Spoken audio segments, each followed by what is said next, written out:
اعوذ باللہ من الشیطان الرجیم بسم اللہ الرحمن الرحیم۔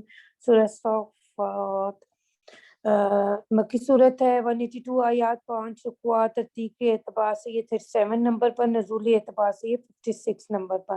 نام اس کا پہلی ہی آیت کی وجہ سے مکہ کا درمیانی دور میں نازل ہوئی۔ بنیادی مضمون اس کا عقیدہ آخرت ہے۔ قسم ہے ان فرشتوں کی جو سب باندھ کر کھڑے ہوتے ہیں، پھر ان فرشتوں کی جو بندش کرنے والے ہیں، پھر ان فرشتوں کی جو ذکر کی تلاوت کرنے والے۔ تمہارا معبود برحق ایک ہے، وہ پروردگار ہے آسمان اور زمین کا جو کچھ ان کے درمیان میں، اور پروردگار ہے طلوع کرنے کے مواقع پر۔ اور ہم ہی نے رونق دی اس طرف سے آسمان کو ایک عجیب آرائش ستاروں کے ساتھ، اور حفاظت بھی کی ہر شیطان شریر سے۔ ستاروں کو اللہ تعالیٰ بتا رہا ہے یہاں پہ کہ ستاروں کو کیوں بنایا گیا، راستہ دکھانے کے لیے، بھولے بھٹکوں کو صراط مستقیم سے بھٹکے ہوئے کو کی رودات بتائی جا رہی ہے یہاں پہ۔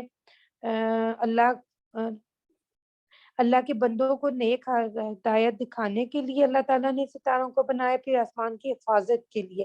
اور یہاں پہ پھر شہاب ثاقب کی رودات بتائی جا رہی ہے کہ حضرت عبداللہ بن عباس رضی اللہ عنہ سے روایت ہے کہ وہ نبی پاک صلی اللہ علیہ وسلم کے پاس تشریف لائے اور ایک دم سے ایک ستارہ ٹوٹا، روشنی ہوئی، آسمان پر شہاب ثاقب نظر آیا۔ تو آپ صلی اللہ علیہ وسلم نے فرمایا کہ جب جاہلیت کا دور تھا تو ایسا ہوتا تھا تو تم کیا کرتے تھے؟ تو صحابہ نے فرمایا کہ ہم کہتے تھے کہ یا تو ہمارا کوئی بڑا آدمی مر گیا ہے یا کوئی پیدا ہوا ہے۔ آپ صلی اللہ علیہ وسلم نے فرمایا کہ کسی زندگی یا موت کے سبب سے نہ ہی یہ ٹوٹتا ہے، بلکہ جب ہمارا رب کسی کا کام کا فیصلہ کرتا ہے تو ہم لانے عرش فرشتوں کو بتاتا ہے اور وہ تسبیح کرتے، پھر آسمان والے فرشتے جو قریب ہوتے پھر ان سے قریب، یہاں تک کہ سبحان اللہ کی آواز ساتوں آسمانوں پر گونج جاتی ہے۔ پھر ایک آسمان والے دوسرے آسمان والوں سے پوچھتے ہیں کہ اللہ نے کیا کہا، اور فرماتا ہے تو پھر ایک آسمان والا دوسرے آسمان والے کو اس کی خبر دیتے۔ شیطان اس کو اچک کر سننا چاہتے تو ان کو شہاب ثاقب سے فرشتے مار بکاتے، کچھ بات وہ سن کر اپنے کاہنوں پر ڈالتے ہیں، کاہن سچی خبر میں جھوٹ میں لا کر اس کو بڑھا لیتے ہیں، اور وہ شیاطین عالم بالا کی طرف کان بھی نہیں لگا سکتے، ہر طرف سے مار کر دھکے دے دیے جاتے، اور ان کے لیے دائمی عذاب ہوگا، مگر جو شیطان کچھ خبر لے کر ہی بھاگے تو ایک دہکتا ہوا شعلہ ان کے پیچھے لگ لیتا۔ تو آپ ان سے پوچھئے کہ یہ لوگ بناوٹ میں زیادہ سخت ہیں یا ہماری پیدا کی ہوئی چیزیں؟ ہم نے ان لوگوں کو چپکتی ہوئی مٹی سے پیدا کیے، بلکہ آپ تو تعجب کرتے ہیں۔ تو یہ لوگ تمسخر کرتے ہیں، جب ان کو سمجھایا جاتا ہے تو یہ سمجھتے نہیں، اور پھر جب کوئی معجزہ دیکھتے ہیں تو خود اس کی ہنسی اڑاتے ہیں اور کہتے ہیں یہ تو سری جادو ہے، کیونکہ بھلا جب ہم مر گئے اور مٹی اور ہڈیاں ہوں گے تو کیا ہم دوبارہ سے زندہ کیے جائیں گے؟ اور کیا ہمارے باپ دادا، اگلے باپ دادا بھی؟ آپ کہہ دیجئے کہ ہاں ضرور زندہ ہوگے، اور تم ذلیل بھی ہوگے، بس قیامت تو بس یک للکار ہوگی، سو سب یکا یک دیکھنے بھاگنے لگیں گے اور کہیں گے ہائے ہماری کم بختی، یہ تو وہی روز جزا معلوم ہوتا ہے۔ ارشاد ہوگا کہ ہاں یہ وہی فیصلے کا دن ہے جس کو تم جھٹلایا کرتے تھے۔ جمع کر لو ظالموں کو اور ان کو ہم مشربوں کو اور ان معبودوں کو جن کو وہ لوگ اللہ کو چھوڑ کر عبادت کیا کرتے تھے، پھر ان سب کو دوزخ کا رستہ بتلاؤ، اور اچھا ان کو ذرا ٹھہراؤ، ان سے کچھ پوچھا جائے گا۔